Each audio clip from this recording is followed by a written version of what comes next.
It is the phenomena of bending of light. It is the phenomena of bending of light. It is the phenomena of bending of light when it travels from one medium to another medium. It is the phenomena of bending of light when it travels from one medium to another medium. It is the phenomena of bending of light when it travels from one medium to another medium. When it travels from one medium to another medium. It is the phenomena of, लिख ले बच्चों, bending of light when it travels from one medium to another. इतना पता है ना सबको? बेटा 10th में ये बहुत बार आप पढ़ चुके हैं, बनाने की जरूरत नहीं, डायग्राम बाद में बनाएंगे. बेटा ऐसे लाइट जाती है तो ऐसे बेंड हो जाती है. कितना बेंड होती है, क्या होती है, वो बात की बात है. बेटा इसमें सबसे पहला जो चीज हम पढ़ेंगे वो हम पढ़ेंगे रिफ्रैक्टिव इंडेक्स. पहला topic refractive index. Refractive index बेटा इसी का नाम ऑप्टिकल डेंसिटी भी होता है. ऑप्टिकल डेंसिटी होता है रिफ्रैक्टिव इंडेक्स या ऑप्टिकल डेंसिटी. बेटा क्या होता है पता है क्या किसी को? ऑप्टिकल डेंसिटी क्या होता है, लिख लो. It is the ratio of speed of light in vacuum. It is the ratio of speed of light in vacuum. It is the ratio of speed of light in vacuum to the speed of light in the medium. It is the ratio of speed of light in vacuum to the speed of light in the medium. To the speed of light in the medium. It is the ratio of speed of light in vacuum to the speed of light in the medium. In the medium. बेटा vacuum की spelling क्या होती है? अब फिर से मैं इतनी बार बता चुका हूं, गलती मत किया करो. VACWM मैं इतनी बार बता चुका हूं. बेटा वैक्यूम की स्पेलिंग होती है VACWM.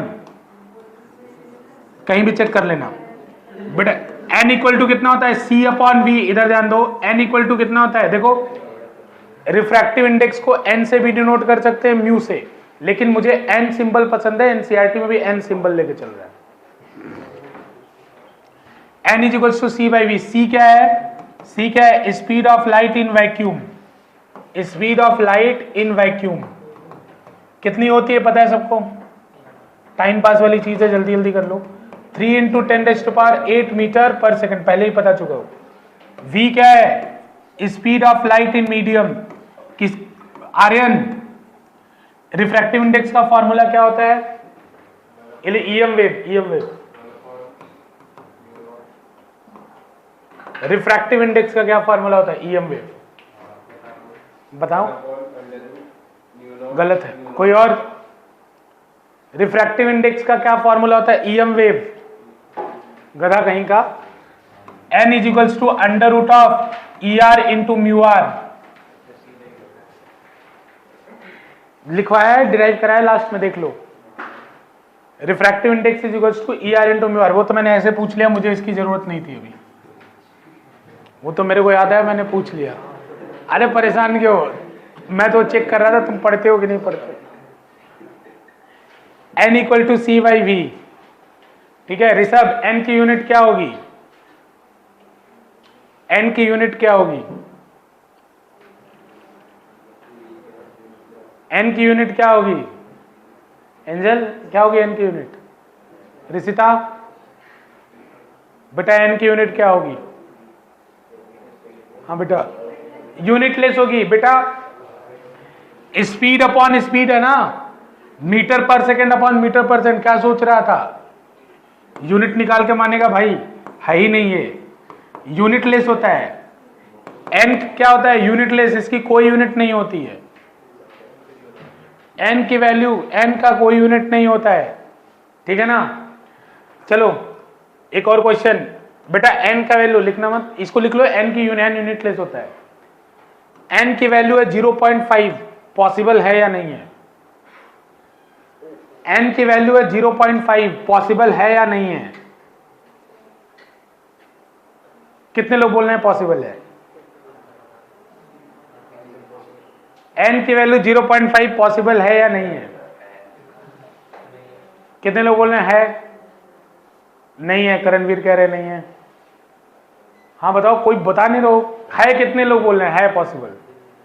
कोई नहीं, तो बाकी लोग मैं एज्यूम कर लूं नहीं पॉसिबल है? पॉसिबल है? हाँ बताना आरुष, है पॉसिबल? ऋषभ, दीपांशु, पॉसिबल नहीं है। विनोद, ध्यान, पक्का नहीं है? क्यों नहीं है? आदित्य बताना है कि नहीं, पहले ये तो बताओ। नहीं है, क्यों नहीं है? बेटा सुनो इधर ध्यान से, n क्या होता है? c by we. c क्या है? Speed of light in vacuum. तो बेटा ये फ्रैक्शन है ना, फ्रैक्शन एक से कम कब होता है? जब उसका डिनोमिनेटर न्यूमरेटर से क्या हो? बड़ा हो। तो बेटा अगर इस फ्रैक्शन को एक से कम होना पड़ेगा तो speed of light in medium को speed of light in vacuum से ज्यादा होना पड़ेगा, जो कि कभी पॉसिबल ही नहीं है। मैक्सिमम स्पीड ऑफ लाइट क्या हो सकती है वैक्यूम में? अगर इसको एक से कम होना होगा तो बेटा क्या होना पड़ेगा? ज्यादा। तो इसका लिख लो n इज ऑलवेज, पॉइंट बना के लिख लो, n is always greater than or equal to 1। n is always greater than or equal to 1। बेटा n हमेशा एक से बड़ा होगा या एक के इक्वल होगा? n is always greater than or equal to 1। ये बात याद रखना, यूनिट लेस होता है, n की वैल्यू एक से बड़ी होती है। दूसरी बात, कुछ n याद रखो, n की वैल्यू 1 किसके लिए होता है? n की वैल्यू 1 होती है वैक्यूम के लिए या एयर के लिए भी मान सकते हो। Always greater than or equal to 1। n की वैल्यू 1 होती है एयर के लिए, n की वैल्यू 1.5 होती है ग्लास के लिए। बच्चों ग्लास भी अलग अलग टाइप का होता है, फ्लिंट ग्लास, क्राउन ग्लास। तो मतलब ऐसे हो, जैसे फ्लिंट ग्लास है तो 1.53, क्राउन ग्लास है तो 1.56। तो उतना मत ध्यान दो, बस इतना याद रखो लगभग 1.5 होता है, ऐसे याद रखो, ठीक है ना। ग्लास के हिसाब से बदल सकता है। n की वैल्यू 1.33 होता है वाटर के लिए, या फ्रैक्शन में 4/3 होता है वाटर के लिए। बेटा n की वैल्यू 1.33 होती है वाटर के लिए या फ्रैक्शन में 4/3 होता है वाटर के लिए, ठीक है। n ये याद रखना है आपको, कुछ डेटा है जो आपको याद रखना है। बेटा n का वैल्यू 2.4 होता है, ये मैक्सिमम होता है अभी तक नोन मटेरियल में, और बेटा ये अभी तक नोन मटेरियल में मिनिमम होता है। n की वैल्यू मैक्सिमम 2.4 होती है, किसके लिए होती है? डायमंड के लिए होती है। n की वैल्यू मैक्सिमम 2.4 होती है, किसके लिए होती है? डायमंड के लिए। जल्दी लिखो, गधा कहीं का। चुपचाप लिखो जल्दी। n की वैल्यू 2.4 होती है, किसके लिए होती है? डायमंड के लिए, ठीक है ना। बताओ सबसे ज्यादा स्पीड ऑफ लाइट किस में होगा? वैक्यूम में। चलो वाटर और ग्लास में स्पीड ऑफ लाइट किस में ज्यादा होगा? वाटर और ग्लास में स्पीड ऑफ लाइट किस में ज्यादा होगा? वाटर में। बेटा जिसका n इक्वल टू क्या है? c बाई वी है ना, तो बेटा ये इनवर्सली प्रोपोर्शनल है, यानी जिसका n कम उसका v ज्यादा, समझ में है ना। और जिसका n ज्यादा उसका v कम। तो लाइट सबसे स्लो किस में चलेगी बेटा? डायमंड में। सबसे स्लो चलेगी डायमंड में, सबसे फास्ट चलेगी। क्लियर? ये क्लियर है ना। अब अगला लिखो, relative refractive index. Second topic, relative refractive index. Relative refractive index लिखो बेटा, relative refractive index. Relative refractive index, इसके बारे में लिखो, रिलेटिव रिफ्रैक्टिव इंडेक्स लिखो। It is the refractive index of one medium, it is the refractive index of one medium with respect to another medium. It is the refractive index of one medium with respect to another medium. It is the refractive index of one medium with respect to another medium.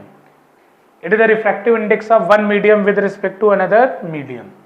देखो बेटा बताता हूँ simple, जैसे समझने के लिए अभी लिखना मत। जैसे मैं बोलता है मुझे कोई, समझ लो पहले रिलेटिव, ठीक है ना। जैसे मुझे कोई बोलता है कि relative refractive index of glass with respect to water, ऐसे बोलता है, तो इसको लिखने का तरीका क्या होता है? जैसे मुझसे कोई बोले relative refractive index of glass with respect to water, तो ऐसे लिखूंगा। इसी को कुछ लोग ऐसे भी बुक में लिखा होता है, बात एक ही होता है NGW। कुछ बुक में n की जगह म्यू लिखा रहता है, दैट इज ओके, चलेगा वो भी, ठीक है ना। तो तो सिंपल, तो ऐसे मतलब जो पहले रहता है उसका रिफ्रैक्टिव इंडेक्स, जो बाद में रहता है उसके रेस्पेक्ट में। समझ में आना पढ़ने का तरीका। जैसे मैं लिखता हूं NWG, तो इसका मतलब क्या हुआ, relative refractive index of water with respect to glass. समझ में आया ना? तो ये बस समझाने के लिए मैं कह रहा था। अब मैं डायरेक्ट सिंबल फॉर्म में लिखता हूं। तो अगर मैं लिखता हूं बेटा N21, तो क्या इसका मतलब हुआ, relative refractive index of second medium with respect to first medium. Clear है सबको? Relative refractive index of second medium with respect to first medium. बेटा इसका मतलब होता है N2/N1, इनका रेशियो निकाल दो बस। N क्या है, पहले वाला रिफ्रैक्टिव इंडेक्स। जैसे अगर वाटर और ग्लास होगा तो वाटर के लिए पहले वाटर है फिर बाद में ग्लास, तो वाटर के लिए 1.33, ग्लास के लिए 1.5, ऐसे डल जाएगा वैल्यू। ठीक है बेटा, ये क्लियर हुआ? N2/N1 लिखना है। NGW रहता तो NG/NW, NWG रहता तो NW/NG। समझ में आ रहा है? बेटा इसको मैं लिख रहा हूं V1/V2, V1/V2 कैसे, तो देखो अब बेटा N2 इक्वल टू कितना हो जाएगा, C/V2, N इक्वल टू कितना होता है, C/V। तो बेटा N1 इक्वल टू कितना होगा, C/V1, डिवाइड मार दो। डिवाइड मारोगे तो N2/N1 कितना हो जाएगा बेटा, C/V2, उल्टा करके मल्टीप्लाई कर दो V1/C, C से C कट जाएगा, तो बेटा बचेगा क्या, V1/V2। समझ में आना नहीं कैसे आया, V1/V2। अब अगला इसके आगे लिख लो, फिर बाद में बताता हूं ये कैसे आता है, λ1/λ2। ये मैं बताऊंगा आगे कैसे आया है, अगला वाला कैसे आया। तो ये पूरा एक बॉक्स है, ये वेरी वेरी इंपॉर्टेंट बेटा, VI वेरी इंपॉर्टेंट हमारे लिए, वेरी वेरी इंपॉर्टेंट, VVI या BKKC,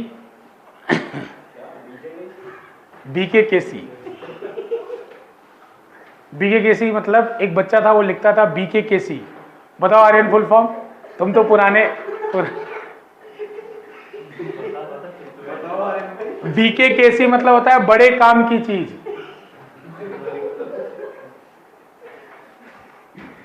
वो मैं ऐसे बच्चा लिख रहा था, मैं नोटबुक पे ऐसे पास किया, देख रहा था सबकी नोटबुक में, उसको लगा भाई ये क्या लिखा है तुमने, ये तो उसने बोला सर BKKC मतलब बड़े काम की चीज। वेरी वेरी इंपॉर्टेंट ये फॉर्मूला। ठीक है, जरा अपनी भावनाओं को तुम लोग कंट्रोल में रखो। ठीक है, इसमें नोट करके पॉइंट लिखते जाओ, नोट करके पॉइंट। बेटा रिलेटिव रिफ्रैक्टिव इंडेक्स का क्या इमेज होता है, क्या यूनिट होता है, रिलेटिव रिफ्रैक्टिव इंडेक्स का क्या यूनिट होगा बताओ, रिलेटिव रिफ्रैक्टिव इंडेक्स का क्या यूनिट होगा, बोलो जल्दी बोलो। यूनिटलेस होगा क्योंकि N भी यूनिट N2/N1 है ना, तो बेटा यूनिट जब दोनों के नहीं है तो यूनिटलेस लिखो।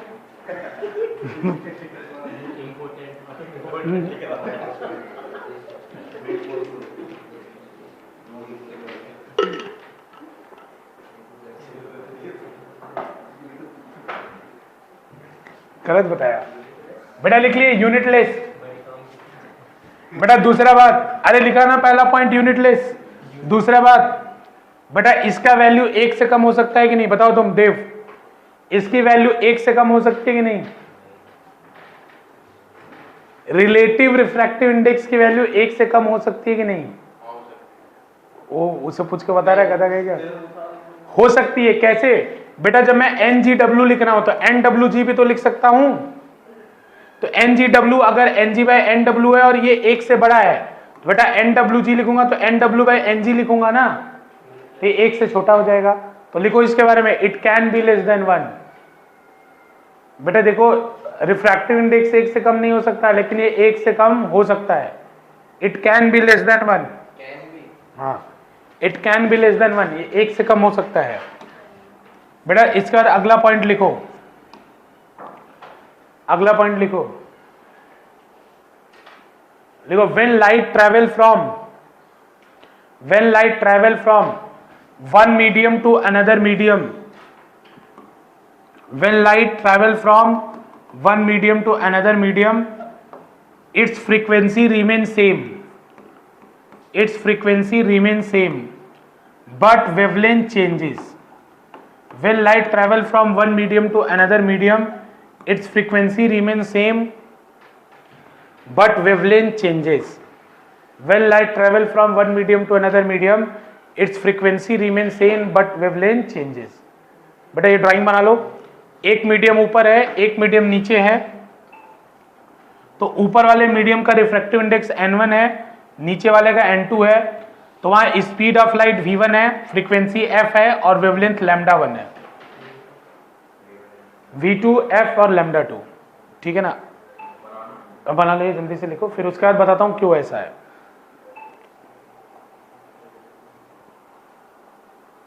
बस ये ड्राइंग बना लो, when light travel from one medium to another medium its frequency remain same but wavelength changes. अब क्वेश्चन है कि सर फ्रीक्वेंसी सेम क्यों रहती है? भाई ये भी तो क्वेश्चन है कि फ्रीक्वेंसी सेम क्यों रहती है। तो बेटा याद रखना, because frequency depend upon source. बेटा फ्रीक्वेंसी सेम क्यों रहती है? तो चाहो तो लिख लो, फ्रीक्वेंसी डिपेंड अपॉन सोर्स। बेटा फ्रीक्वेंसी हमेशा सोर्स पे डिपेंड करती है, frequency depend upon the source. तो बेटा जब तक लाइट का सोर्स नहीं बदलेंगे तब तक फ्रीक्वेंसी सेम रहेगी। समझ में आया? बेटा फ्रीक्वेंसी सेम क्यों रहती है? क्योंकि frequency depend upon the source. तो बेटा सोर्स लाइट का एक ही है ना इन दोनों लाइट का सोर्स एक ही है ना, जो नीचे, मतलब एक ही लाइट तो दूसरे मीडियम में गई है ना, तो सोर्स सेम है इनका, तो इनका फ्रीक्वेंसी सेम रहेगा।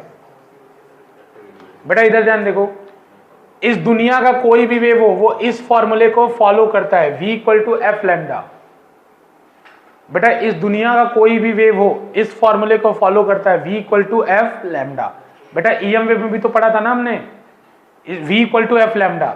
तो बेटा देखो, अगर v1 अपॉन v2 निकालना हो मुझे, तो v1 अपॉन v2 क्या होगा? f into lambda 1 upon f into lambda 2।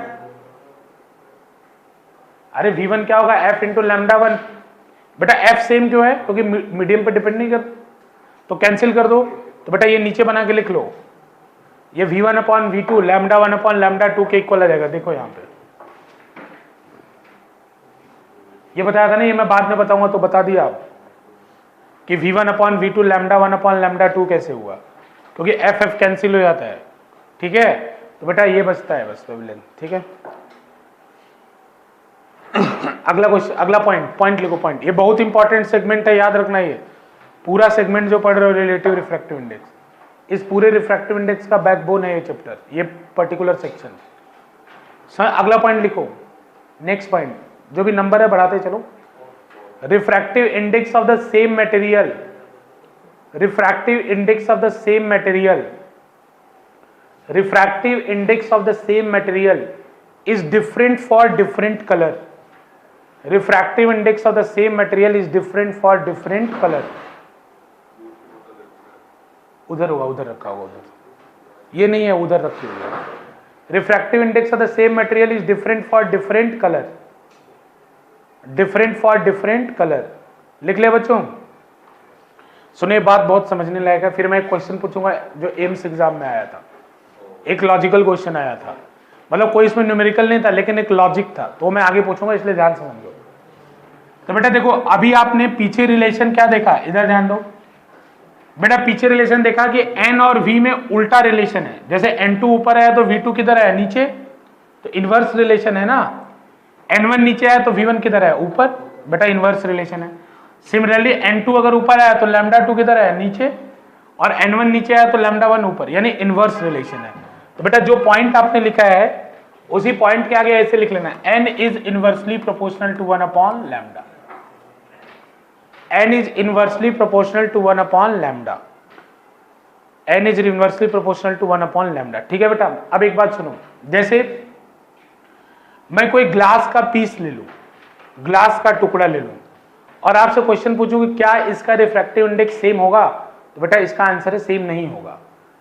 अलग अलग कलर की लाइट के लिए उसका रिफ्रैक्टिव इंडेक्स अलग अलग हो जाएगा। अब जैसे मैं वाटर का 1.33 लिखवाया, तो क्या वाटर का हमेशा 1.33 होगा? नहीं, रेड कलर जाएगा तो कुछ और होगा, वायलेट कलर जाएगा तो कुछ और होगा। तो फिर मैंने क्या लिखवाया? Average, mean colour. तो बेटा याद रखना, विवग्योर में सबसे ज्यादा रिफ्रैक्टिव इंडेक्स, सबसे ज्यादा वेवलेंथ किसकी होती है? सबसे ज्यादा वेवलेंथ विवग्योर में किसकी होती है? रेड की। तो बेटा इधर से इधर जाते हो तो वेवलेंथ इंक्रीज करता है ना, तो सबसे ज्यादा वेवलेंथ किसकी होगी? रेड की। तो बेटा सबसे ज्यादा अगर वेवलेंथ यानी एन लैम्डा, सॉरी बेटा lambda V is less than lambda R. बेटा वी मतलब वायलेट, वायलेट कलर का वेवलेंथ रेड कलर से कम है ना बेटा। तो यानी रिफ्रैक्टिव इंडेक्स किस कलर के लिए ज्यादा होगा बताना? रिफ्रैक्टिव इंडेक्स किस कलर के लिए ज्यादा होगा? इन दोनों में तुलना करूं मैं तो किसके लिए रिफ्रैक्टिव इंडेक्स ज्यादा होगा? वायलेट के लिए। यानी refractive index of violet is greater than refractive index of red. तो याद रखना अगर मीडियम सेम है लेकिन उसमें अलग अलग कलर की लाइट अगर जाएगी तो उसका रिफ्रैक्टिव इंडेक्स अलग अलग हो जाएगा। याद रखना ये बात, मेरी बहुत इंपॉर्टेंट बात है, आगे चल के इसमें एक न्यूमेरिकल आएगा इसी फंडे पे। एक ही ग्लास स्लैब होगा, उसमें 3 कलर की लाइट डाली जाएगी और सबके लिए रिफ्रैक्टिव इंडेक्स अलग अलग दिया जाएगा। तो दिमाग तुम्हारा चकरा जाएगा कि रिफ्रैक्टिव इंडेक्स अलग क्यों दिया है। तो यहां ये कॉन्सेप्ट काम आएगा कि अलग कलर की लाइट होगी तो उसका रिफ्रैक्टिव इंडेक्स क्या होगा? अलग होगा। याद है ना बेटा? तो याद रखना सबसे ज्यादा किसके लिए होगा? वायलेट के लिए। जिसका वेवलेंथ कम उसके लिए ज्यादा, जिसका वेवलेंथ ज्यादा उसके लिए कम। चलो बताओ, अगर रेड कलर और वायलेट कलर में रेस लगा एक मीडियम के अंदर तो कौन सा कलर रेस जीत जाएगा? रेड कलर और वायलेट कलर में रेस लगा एक मीडियम के अंदर तो कौन सा कलर रेस जीत जाएगा? रेड कलर जीत जाएगा, क्योंकि जिसका एन कम होता है उसका स्पीड क्या होता है? ज्यादा, और जिसका एन ज्यादा होता है उसका स्पीड क्या होता है? कम। तो बेटा यानी वायलेट कलर का जो स्पीड है वो रेड कलर से कम होगा। ये बात याद रखना, यानी वायलेट कलर किसी मीडियम में स्लो चलता है और रेड कलर किसी मीडियम में तेज चलता है। इसीलिए तो प्रिज्म से दोनों सेपरेट हो जाते हैं, क्योंकि वायलेट कलर अलग एंगल से डेविएट होता है और रेड कलर अलग एंगल से, क्योंकि उनके लिए रिफ्रैक्टिव इंडेक्स अलग अलग है। सेम मीडियम अलग अलग तरीके से बिहेव करता है दोनों के लिए। अभी वो बात की बात है, अभी कोई क्वेश्चन काउंटर मत करना, वहां पे बताएंगे कि ग्लास स्लैब से क्यों नहीं होता, प्रिज्म से क्यों होता है, तो वो तो बात की बात है। अभी बोलो मुद्दा क्लियर सबका? ठीक है ना, मुद्दा क्लियर। चलो एक बात बता दो, अगर फिर से क्वेश्चन ऐसे कॉमन सेंस टेस्ट करने के लिए ले रहा हूं मैं। एक मीडियम है बाहर, मान लो इसका रिफ्रैक्टिव इंडेक्स 1.33 है, एक मीडियम है 1.5 इसका रिफ्रैक्टिव इंडेक्स है। एक लैम्डा वेवलेंथ की लाइट अंदर जा रही है और इस मीडियम में एंट्री ले रही है, तो बताओ इसका वेवलेंथ डिक्रीज करेगा कि इंक्रीज करेगा? लैम्डा से। लैम्डा वेवलेंथ की लाइट इस मीडियम में एंट्री मार रही है, तो इसका वेवलेंथ इंक्रीज करेगा या डिक्रीज? क्या करेगा सोचो। तो तुम ये सोचो ना, रिफ्रैक्टिव इंडेक्स बढ़ा है कि घटा है? अरे लाइट जब ऊपर से नीचे आ रही तो रिफ्रैक्टिव इंडेक्स बढ़ गया ना, तो रिफ्रैक्टिव इंडेक्स का उल्टा होता है वेवलेंथ। अरे इनवर्स रिलेशन होता है ना बेटा। तो रिफ्रैक्टिव इंडेक्स बढ़ा है तो वेवलेंथ क्या करेगा? घटेगा। ठीक है ना, तो इसका वेवलेंथ कम होगा। वैसे से टेस्ट कर रहा था, याद रखना। लाइट अगर रेयरर से डेंसर, एसर्शन रीजन, लाइट अगर रेयरर से डेंसर में जाए तो उसका वेवलेंथ क्या करेगा? डिक्रीज करेगा। फ्रीक्वेंसी सेम रहेगा, भावनाओं में नहीं बहते बेटा। रेड कलर की लाइट अगर मतलब एक कलर की लाइट एक मीडियम से दूसरे में जाएगी, wavelength will change, frequency will remain same. बेटा भूलना नहीं क्या लाइट का सेम रहता है? फ्रीक्वेंसी। ठीक है ना। अब क्वेश्चन जो मैं बोल रहा हूं एम्स वाला, चले एक क्वेश्चन, मतलब इसको ऐसे बस ऐसे डिस्कस करेंगे। इसके लिए तू पिंग कर रहा है उसको पीछे से, मुझे तुम लोग देख लेना इसको बाहर जाके। इधर देखो, इधर बेटा एम्स में क्वेश्चन आया था, ध्यान से देखना। ये क्वेश्चन आया था, अरे लिखना नहीं, बस ऐसे ध्यान से, लॉजिकल क्वेश्चन था बस, इसी जो कॉन्सेप्ट पढ़ा उस पे। इधर बेटा बोला एक ट्रांसपेरेंट कंटेनर है, ट्रांसपेरेंट, उसके अंदर वाटर फिल कर दिया, पानी फिल कर दिया उसके अंदर। ठीक है ना, ट्रांसपेरेंट कंटेनर है, पानी फिल कर दिया। ऊपर से ये ग्रीन कलर का बल्ब मैंने जलाया, ऊपर से मैंने किस कलर का बल्ब जलाया? ग्रीन कलर का। और नीचे से इस कलर के बल्ब को मैं देख रहा हूं। तो बेटा आपने अभी पढ़ा है विवग्योर, तो विवग्योर है बेटा। तो अगर ये डेंसर मीडियम में लाइट जा रही है ना, एयर में ग्रीन कलर था, तो लाइट डेंसर मीडियम में जा रही है, तो वेवलेंथ घटेगा या बढ़ेगा? घटेगा, अरे घटेगा ना, वेवलेंथ घटेगा ना। तो जब ये लाइट अंदर गई, ये ग्रीन कलर की लाइट थी और बिल्कुल यहां से इसको देखा गया तो इसका कलर क्या दिखाई पड़ेगा, ग्रीन से वेवलेंथ कम हुई है तो इसका कलर क्या दिखाई पड़ेगा। ऑप्शन था पहला ब्लू, दूसरा ऑप्शन था येलो, तीसरा ऑप्शन था ऑरेंज, चौथा ऑप्शन था ग्रीन। ग्रीन, ग्रीन, ब्लू था, येलो था, ऑरेंज था, ग्रीन था। बेटा जब लाइट एक मीडियम से दूसरे मीडियम में जाती है तो उसका वेवलेंथ क्या करता है, डिक्रीज करता है। इन सब में आंसर क्या होगा,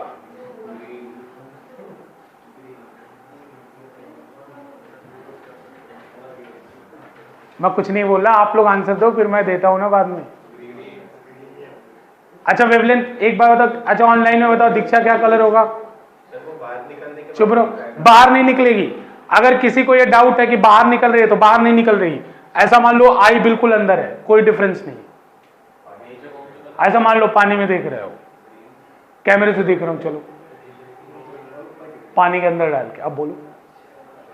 अगर किसी को ये डाउट है कि ये लाइट दोबारा एयर में आ रही तो दोबारा एयर में नहीं आ रही, चलो ये खत्म करते हैं डाउट, कैमरे से देख रहा हूं मैं।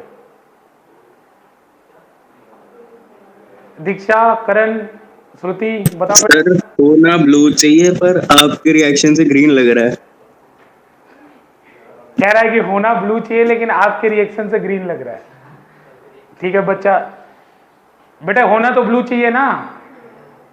तो देखो जो बच्चा एग्जाम में पढ़ के गया था, बात सुनो, साइकोलॉजी समझो, एग्जाम साइकोलॉजी। जो बच्चा पढ़ के गया था वो तुरंत ऐसे पेपर देखा और बोला ट्रांसपेरेंट कंटेनर है, उधर ग्रीन जलाया और नीचे से देखा तो दिमाग में उसके तुरंत है कि पागल ग्रीन ही तो दिखेगा। अरे प्लास्टिक की बोतल ले लो बिस्लरी की, उधर से ग्रीन जलाओ तो इधर क्या ब्लू हो जाएगा, ग्रीन ही होगा ना। अब ग्रीन होगा, अब उसका लेकिन बोला एम्स का पेपर है, इतना आसान तो होगा नहीं, कुछ तो ऐसा ट्रिक है जो मैं मिस कर रहा हूं। तो वो सर्च करेगा ट्रिक को, फिर वो तुम्हारी वाली ट्रिक पाएगा। N inversely proportional to wavelength होता है और मैं डेंसर रेयरर से डेंसर मीडियम जा रहा हूं, वेवलेंथ डिक्रीज करेगा। पहला ही ऑप्शन उसको ब्लू दिखा, बोला ये बात, यही तो ट्रिक मैं मिस कर रहा था, समझ रहे हो कि नहीं। और बाकी सारे ऑप्शन वो देखेगा तो उसमें वेवलेंथ बढ़ रहा होगा, यही एक ऑप्शन दिखा जिसमें वेवलेंथ कम हो रहा है, टिक करेगा, मुस्कुराते हुए आगे जाएगा, ठीक है। और -4/3 तो मतलब -4/3 पाके वो आगे आ जाएगा, ठीक है, मतलब खत्म हो जाएगा उसका। इसका सही आंसर क्या है, ग्रीन।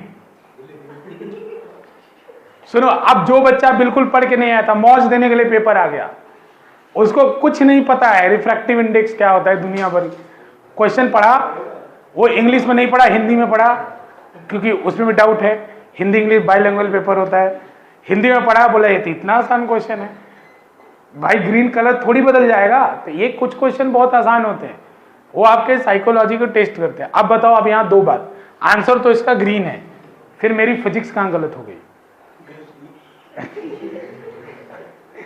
बेटे, मेरे फिजिक्स का क्या हुआ फिर?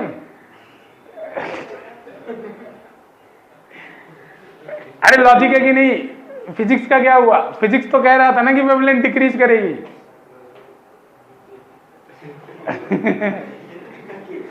नहीं बेटा, फिजिक्स ये नहीं कह रहा था कि वेवलेंथ डिक्रीज करेगी, करेगी, फिजिक्स तो ये कह रहा था बेटा, यानी फिजिक्स भी सही है और हमारा नॉर्मल ऑब्जर्वेशन भी रियल लाइफ का सही है, तो दो सही चीजें एक साथ कैसे हो सकती है, दोनों अपोजिट, ठीक है ना।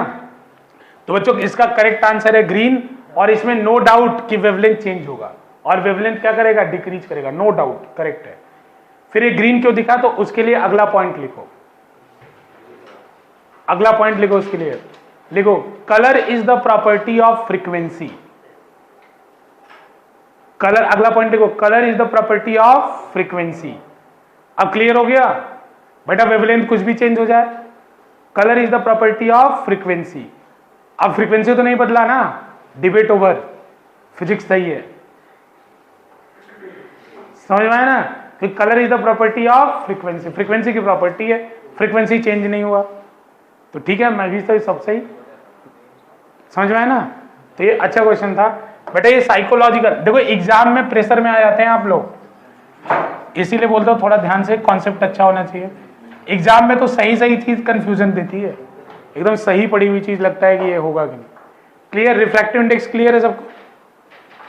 लिखो लॉज ऑफ रिफ्रैक्शन। बेटा next topic, laws of refraction.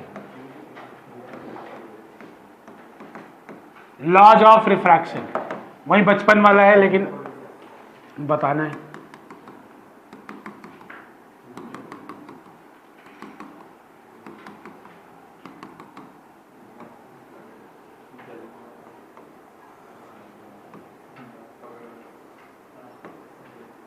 बेटा ये इंसिडेंट रे होता है, बस लिख रहा हूं क्योंकि आपको थोड़ा बहुत ये पता होगा।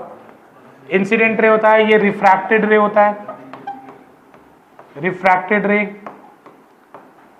ये बेटा एंगल आई होता है, एंगल ऑफ इंसिडेंस, और एंगल आर होता है angle I, angle of incidence. Angle of incidence होता है बेटा ये, और एंगल आर जो होता है वो होता है angle of refraction. Angle of refraction बेटा ये मीडियम n1 है, ये मीडियम n2 है, ये मीडियम n1 है और ये मीडियम n2 है, ठीक है।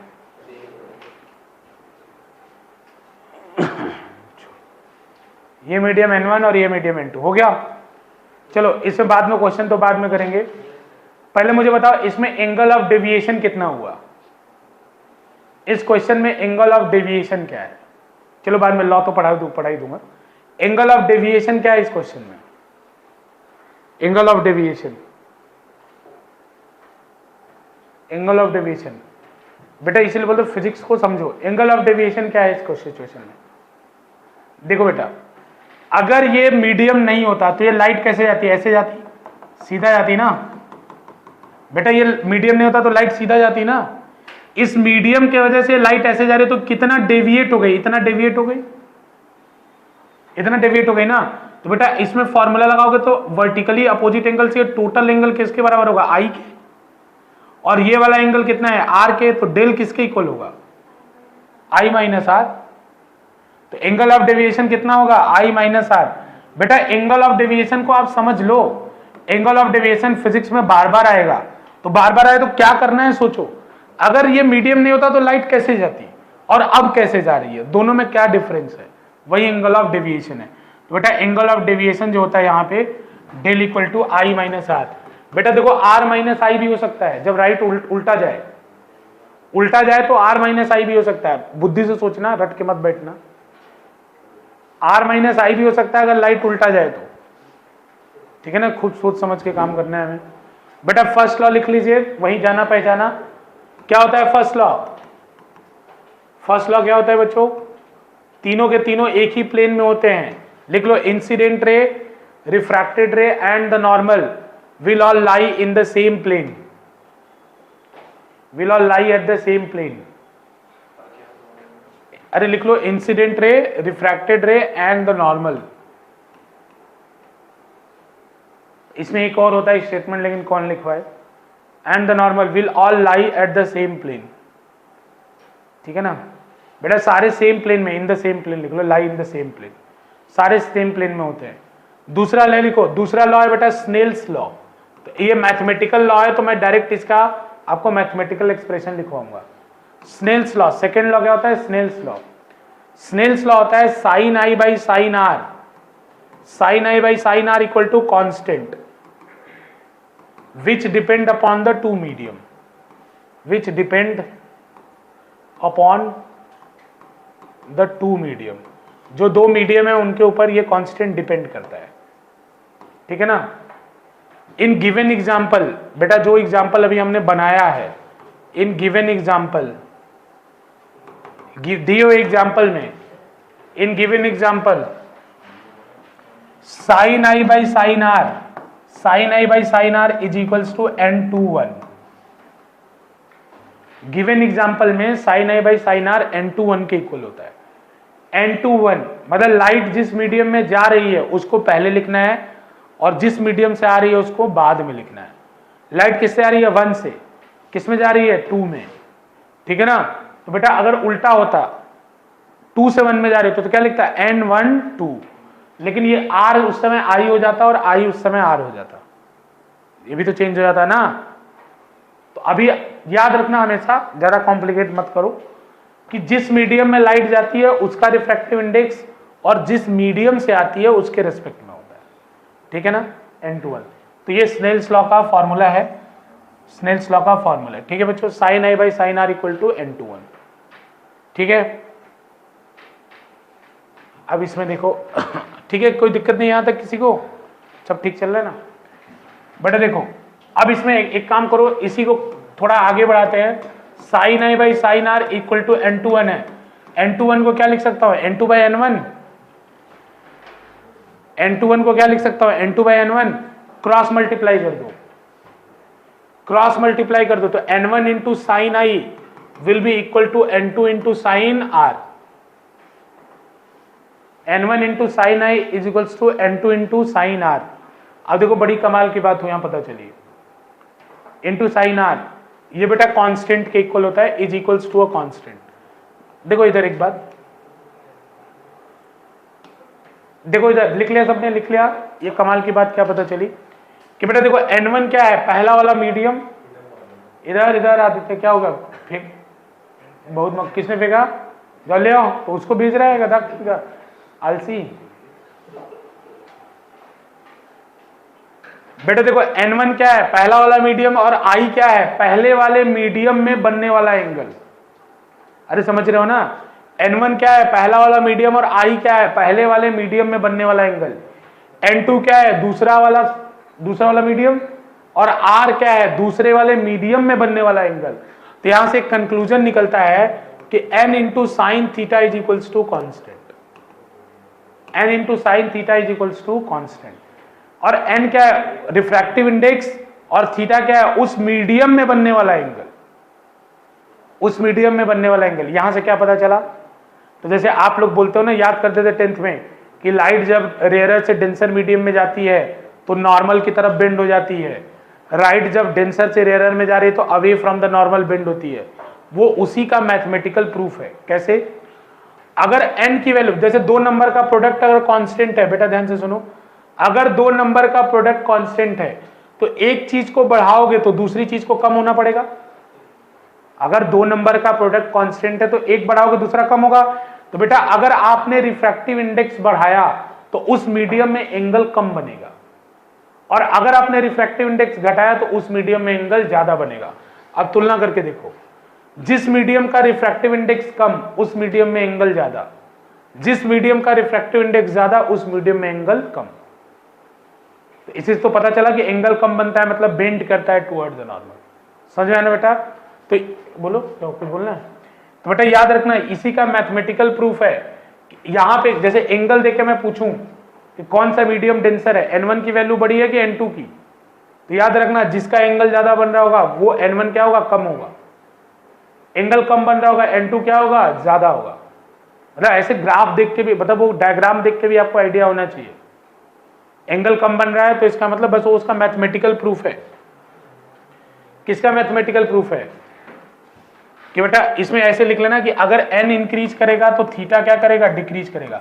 अब कुछ लोग के दिमाग में आ रहा होगा कि सर ये तो साइन थीटा है, जो मैथ वाले हैं, थीटा तो है नहीं, ये साइन थीटा है। तो बेटा बता दो 0 से लेकर 90 के बीच में थीटा एक इंक्रीजिंग फंक्शन होता है। तो अगर साइन थीटा इंक्रीज कर रहा है मतलब थीटा भी इंक्रीज कर रहा है, और अगर साइन थीटा डिक्रीज कर रहा है मतलब थीटा भी डिक्रीज कर रहा है, लेकिन केवल 0 से 90 के बीच में। बाकी बायो वाले बच्चे थोड़ा 0 से 90 के बीच में ग्राफ ऐसे जाएगा ना साइन का, तो 0 से 90 में जैसे जैसे थीटा बढ़ता है वैसे वैसे साइन की वैल्यू बढ़ती है। तो 0 से 90 में साइन क्या है, इंक्रीजिंग फंक्शन है। तो अगर साइन थीटा बढ़ रहा है इसका मतलब थीटा भी बढ़ रहा है। फिजिक्स में 90 से ज्यादा साइन नहीं आएगा। क्यों नहीं आएगा बेटा? एंगल मैक्सिमम कितना हो सकता है, 90। तो 90 से ज्यादा वाला हमारा हिसाब किताब ही नहीं है, तो हमें बाकी की चिंता करने की जरूरत नहीं। ठीक है, लिख लिया? लिखो, refraction through rectangular glass slab.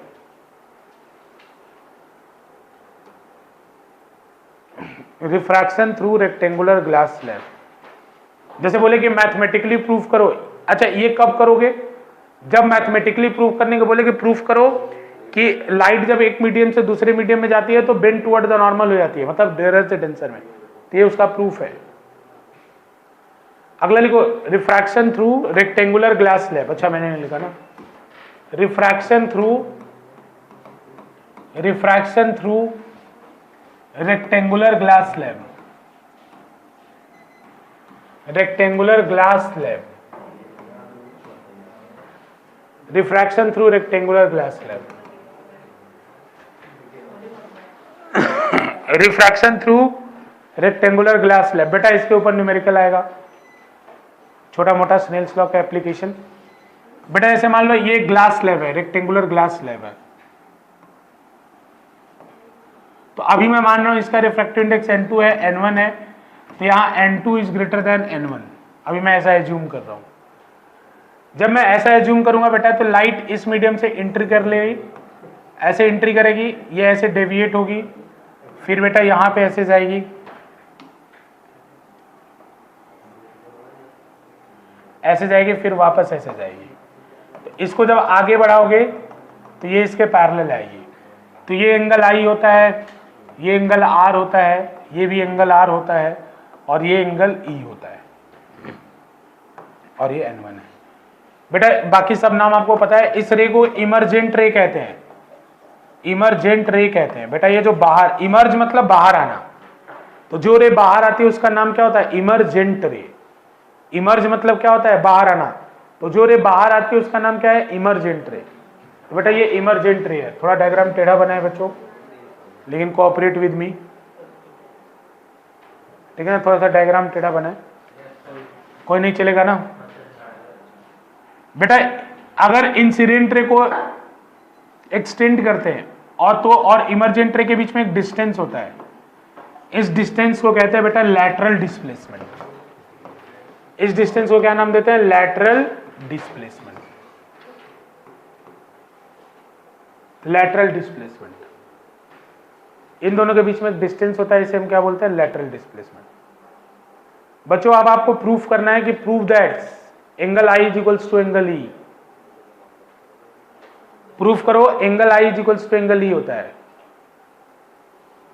अच्छा बना लो, पहले बना लो।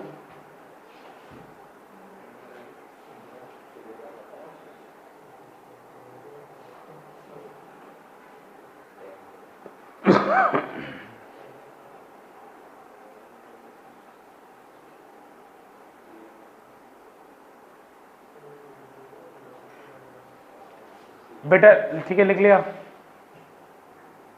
लिख लिया।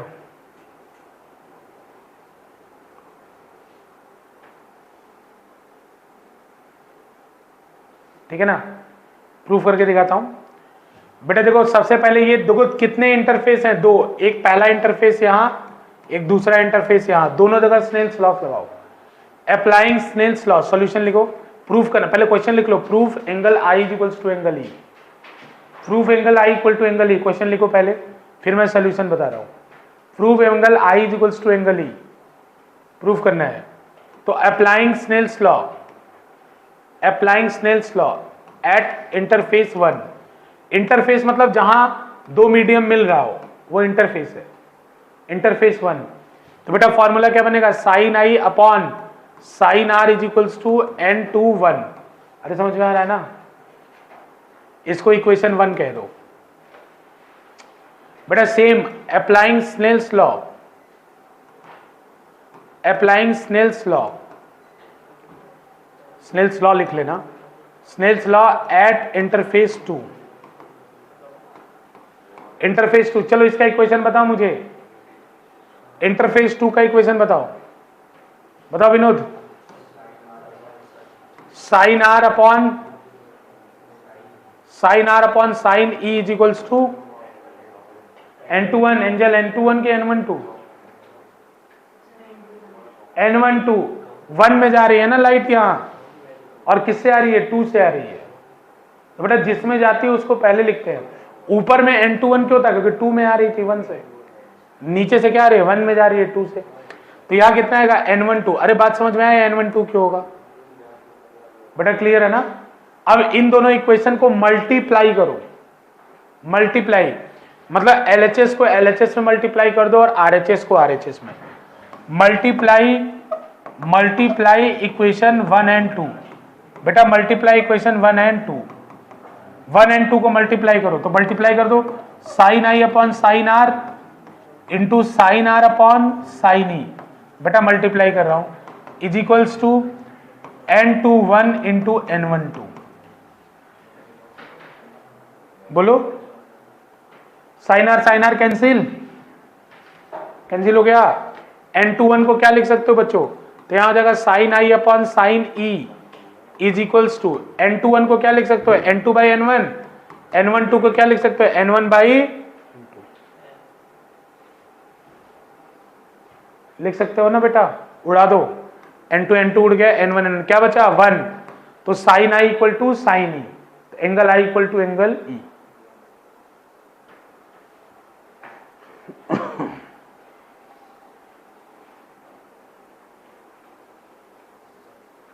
समझ आ रहा है ना, कोई दिक्कत नहीं, कोई रॉकेट साइंस नहीं। n2 कट जाएगा, sine I equal to sine e, बाद में लिख लेना angle I equal to angle e. हो गया, एक न्यूमेरिकल हो जाए। अरे क्या हो गया तुम लोगों को, आप बोर्ड में अगर घर पे नहीं ये क्या शो करता है, आप घर पे भी इतनी देर बैठ नहीं पाते हो। जब इतनी देर घर पे बेटा आपको सिटिंग लगाने की हैबिट होनी चाहिए। अब क्लास की सिटिंग तो कम होती है, घर पे आपको 2-2 घंटे 2.5 घंटे की सिटिंग लगाने की हैबिट होनी चाहिए। ठीक है, किसी को दिक्कत हो रहा है बीच में 1-2 बार खड़ा हो सकता है, मैं उसके लिए मना नहीं करूंगा। खड़ा हो जाओ थोड़ा, बस खड़े होके लिख लो, कोई प्रॉब्लम नहीं मुझे। बेटा मेहनत करना पड़ेगा। ये क्या कर रहे हो, मतलब ये क्या, अभी तो क्लास 1 घंटे भी प्रॉपर नहीं हुई, उसमें रो रहे हो बच्चों। चलो हो गया। अरे हमें सिलेबस खत्म करना है, रिवीजन करना है, बहुत कुछ पढ़ना है, कैसे होगा। 90 लाना है कि नहीं लाना है, ठीक है। इधर देखो, अरे समझ में आ रहा है ना, लैटरल डिस्प्लेसमेंट का डेफिनेशन नहीं लिखवा रहा, पता है ना, ये इंसिडेंट रे और इमरजेंट रे के बीच में डिस्टेंस होता है। डायग्राम में देख लो, इंसिडेंट रे और इमरजेंट रे दोनों पैरेलल होती है। इन दोनों पैरेलल रे के बीच में जो डिस्टेंस होता है उसे क्या बोलते हैं, लैटरल डिस्प्लेसमेंट। बेटा इसका फॉर्मूला भी होता है, लिख लो इसका। ये बेटा ये दिख लेना, ये थिकनेस टी अगर है, बेटा ये अगर थिकनेस टी है, थिकनेस मतलब ब्रेथ मान लो टी है, इस स्लैब का ब्रेथ मान लो कितना है, टी है। ब्रेथ मतलब अगर रेक्टेंगल है तो उसका ब्रेथ अगर टी है, तो लैटरल डिस्प्लेसमेंट का जो फॉर्मूला होता है, लैटरल डिस्प्लेसमेंट का जो फॉर्मूला होता है, क्या देख रहे हो Aarush, T upon cos R into sine I minus are.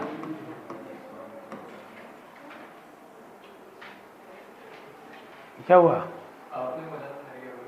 नहीं तुम ऐसे देख के रहो, मतलब क्या देखो, ये डिराइव भी मैं करा सकता हूं लेकिन सीबीएसई के सिलेबस में नहीं है।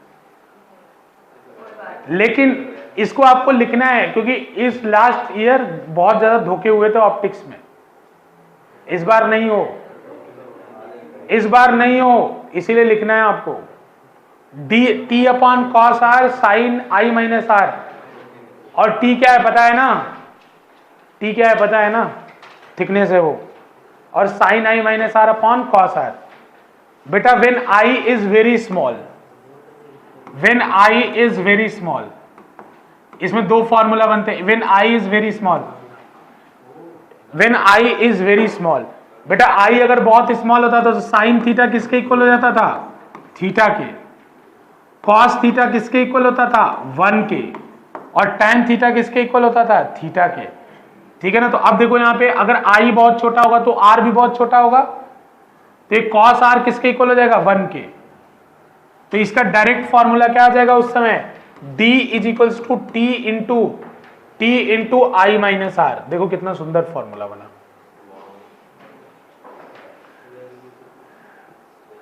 नहीं बना, यानी थिकनेस ज्यादा होगा तो लैटरल डिस्प्लेसमेंट भी ज्यादा होगा।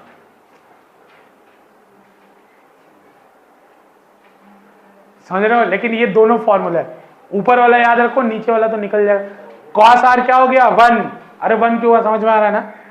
थीटा जब लगभग 0 के इक्वल हो तो 1 के इक्वल हो जाता है। साइन थीटा थीटा, तो साइन आई माइनस आर किसके इक्वल हो गया?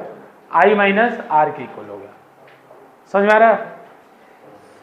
धुआं फेंक दे तुम लोग, बताओ यार अभी क्या फिजिक्स पढ़ा है तुम लोगों ने? धुआं धुआं हो जा रहा है तुम लोग। घर पे पढ़ो बेटा, घर पे पढ़ो। घर पे नहीं पढ़ते इसलिए बैठने की आदत नहीं है। घर पे आप पढ़ते नहीं, ये साफ साफ इंडिकेट करता है मुझे। जो बच्चा एक बार में 2 घंटे 3 घंटे की सिटिंग लगाएगा उसको प्रॉब्लम नहीं होता है। क्लास तो 2 घंटे भी नहीं चली अभी, और तुम लोग तो बायो वाले हो जिनको प्रॉब्लम हो रहा है, मैथ वाले तो फिर भी 2 घंटे बैठे हैं। बेटा ये सब ऐसे काम नहीं, लापरवाही बिल्कुल नहीं है। फोन वोन छोड़ो, सबको बोलना हो एक लाइन से, फोन एकदम साइड में रखो, मदर का फोन का यूज करो। समझ में आया ना? गलत, अगर कभी कुछ इंफॉर्मेशन स्कूल का है, कभी इंस्टीट्यूट का कोई इंफॉर्मेशन है, उससे इंफॉर्मेशन लो, अपना फोन मत यूज करो। चलो इधर question,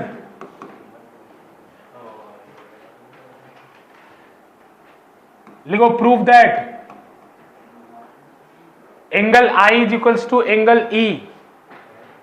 prove that angle I is equals to angle E is true for multiple slab as well. Prove that angle I is equals to angle E is equals to E is true for multiple slab as well. Multiple slab as well. देखो बहुत आसान proof है, फटाफट कर लेंगे। Prove that angle I is equals to angle E is true for multiple slab as well. Multiple slab as well, ठीक है ना? आप इधर ध्यान दो बेटा, एक स्लैब लिया मैंने, एक स्लैब लिया, एक और स्लैब ले लिया, एक और स्लैब ले लिया, 3 स्लैब ले लिया। इसका रिफ्रैक्टिव इंडेक्स n1 है, इसका n2 है, इसका n3 है, इसका n4 है, फिर वापस n1 है। तो देखो बेटा सिचुएशन क्या बनेगी कि यहां से रे चली, ये ऐसे जाएगी, ये एंगल आई है मान लो, ये एंगल R1 है, ये एंगल R2 है। फिर बेटा ये रे ऐसे गई, फिर ऐसे गिरी। बेटा डाइवर्ज भी हो सकती है, कन्वर्ज भी हो सकती है, वो तो डिपेंड करता है दोनों मीडियम पे। अभी मैं जनरल लेके चल रहा हूं, तो ये R3 है मान लो, और ये एंगल भी R3 होगा। फिर मान लो ये थोड़ा कन्वर्ज की और यहां पहुंची, तो ये एंगल R4 हुआ। अरे ऐसे लिखते जा रहा हूं, और ये एंगल भी क्या होगा? R4, और ये लास्ट में क्या बना? Angle E।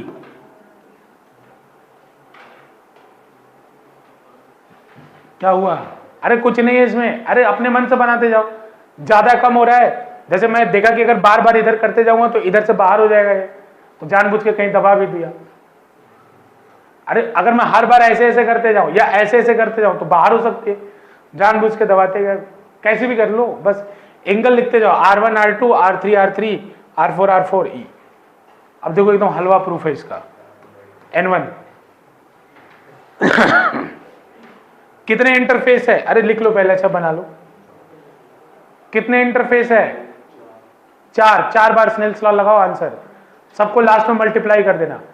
4 बार स्नेल्स लॉ लगाओ, 1 2 3 4 इक्वेशन बनेगी, चारों को मल्टीप्लाई कर देना एक साथ, सब कट जाएगा। करके देखो, एट इंटरफेस 1 सॉल्यूशन कर रहा हूं, डायरेक्ट शॉर्टकट में कर रहा हूं मैं। At interface 1 sine I upon sine R1, sine I upon sine R1 is equals to N21। अरे सही सही करना बच्चों, गलत मत कर देना। Sine I by sine R1 equal to N21। बेटा दूसरे वाले पे कितना होगा बोलो? Sine R2 upon sine R3। अब बताना, चलो चलो रुको रुको रुको, ध्यान से देखो यहाँ साइन R2 और साइन R3। तो बेटा R2 हो गया एंगल I, इस वाले के लिए R3 हो गया एंगल R। अब यहां क्या लिखूं राइट हैंड साइड में? बोलो राइट हैंड साइड में एंजल क्या लिखूं?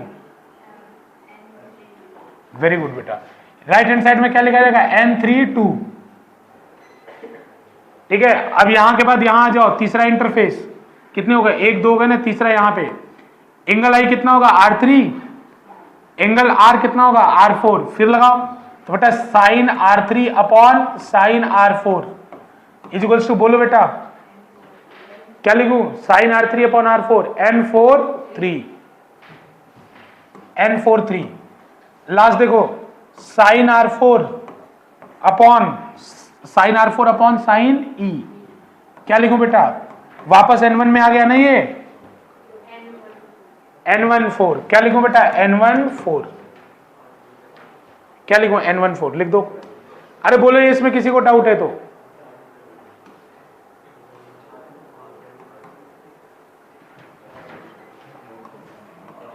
बेटा लिख लिया, ये बताओ इसमें किसी को डाउट हो तो, किसी को भी हो डाउट, रिसिता डाउट बेटा इसमें, बोलो बोलो।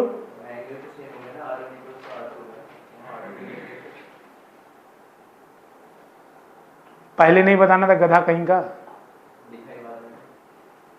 कोई बात नहीं, यहां चेंज करके R2 ही कर लो।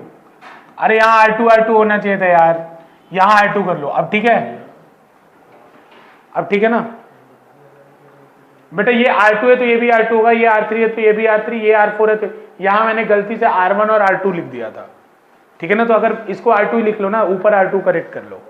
अब ठीक है विनोद, अब ठीक है ना, हाँ अब मल्टीप्लाई कर लो, ये क्या हो गया, मल्टीप्लाई कर लो, सबको मल्टीप्लाई करो, sine I by sine R2 into sine R2 upon sine, देखना सही कर रहा हूं कि नहीं, साइन R3